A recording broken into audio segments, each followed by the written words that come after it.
बातमी आहे नाशिकमधून। नाशिकच्या मध्यवर्ती कारागृहात मोबाईल आढळून आल्याने खळबळ माजली आहे। जमिनीत एका कर्मचाऱ्याला मोबाईल आढळून आलाय। अज्ञात व्यक्तीविरुद्ध नाशिक रोड पोलीस स्टेशनमध्ये गुन्हा दाखल झालाय।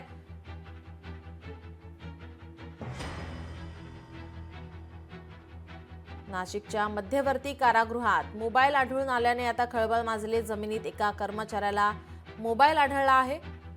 या प्रकरणी आता पोलिसांकडून गुन्हा दाखल करण्यात आला। अज्ञाताविरोधात गुन्हा दाखल करण्यात आला। नाशिकच्या मध्यवर्ती कारागृहातील ही घटना आहे। मध्यवर्ती कारागृहातील जमिनीमध्ये एका कर्मचाऱ्याला या ठिकाणी या जमिनीत मोबाईल आढळला आहे।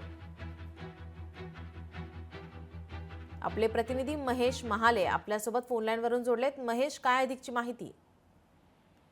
अगदी खरं आहे नीलम, खरं बघितलं गेलं तर नाशिक रोडच्या मध्यवर्ती कारागृहामध्ये मोबाईल आढळल्याने एकच खळबळ उडालेली आहे। खरं तर बंदिवान कैद्यांना ज्या ठिकाणी ठेवण्यात आलेलं होतं त्याच ठिकाणी बॅरेक क्रमांक 8 जवळ जमिनीमध्ये हा मोबाईल पुरून ठेवलेला होता आणि कारागृहाच्या कर्मचाऱ्याला हा मोबाईल आढळून आलेला आहे। यामुळे कारागृहाच्या कर्मचाऱ्यांनी नाशिक रोड पोलीस ठाण्यामध्ये या संदर्भात गुन्हा दाखल केलेला आहे। मात्र कारागृहामध्ये मोबाईल कसा आला याचा शोध आता कारागृह प्रशासनाकडून घेतला जातोय। परंतु याच्याने एक नक्की होतं की कैद्यांच्या सुरक्षेसाठी असलेल्या या कारागृहामध्ये अशा पद्धतीने मोबाईल आढळून आल्याने कारागृहाच्या सुरक्षेसंदर्भातील प्रश्न जे आहेत ते पुन्हा एकदा उपस्थित झाले। त्यामुळे एकूणच मोबाईल आढळल्याने खळबळ उडालेली आहे। जी, धन्यवाद महेश, आपण दिलेल्या या माहितीसाठी।